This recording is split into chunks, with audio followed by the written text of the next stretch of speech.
nahaharap sa kasong Republic Act 9165 o ang Comprehensive Dangerous Drugs Act of 2002 ang isang suspect matapos mahuli sa ikinasang buy-bust operation sa Arevalo, Iloilo.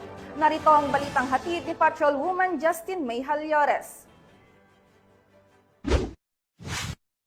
Naaresto ng mga operatiba ng Iloilo City Police Station 6 sa pamumuno ni Police Captain Benji Q. Dicen, officer in charge, ang suspect na si alias Rikrik, 48 anyos, binata at residente ng barangay Habog-Habog, Molo, Iloilo City, sa isang matagumpay na buy-bust operation nito lamang ika-25 ng Hunyo taong kasalukuyan sa Sunset Boulevard, Barangay Sook, Arevalo, Iloilo City. Nakumpiska mula sa suspect ang tinatayang 3 gramo ng hinihinalang shabu na may estimated standard drug price na 20,400 pesos. Kabilang sa mga ebidensyang nakuha ay ang isang heat-sealed plastic sachet bilang buy-bust item, 2 pang heat-sealed plastic sachets, 2,000 pesos na buy-bust money na may kasamang isang genuine 100 peso bill at ilan pang non-drug items. Ang mga operatiba ay may gamit na 2 body-worn camera sa buong operasyon bilang bahagi ng transparency at integridad. Ang mga nakumpiskang ebidensya ay agad na isinumite sa Regional Forensic Unit 6 habang ang suspect ay nasa kustodiya na ng ICPS 6 para sa kaukulang dokumentasyon at nahaharap sa kasong paglabag sa RA 9165 o ang Comprehensive Dangerous Drugs Act of 2002. Ang matagumpay na operasyong ito ay patunay ng patuloy na dedikasyon ng pambansang pulisya ng Pilipinas sa kampanya laban sa iligal na droga para sa mas mapayapang bagong Pilipinas. Mula rito sa Police Regional Office 6, ako ang inyong PNN Correspondent Patrolwoman Justin May Halyores.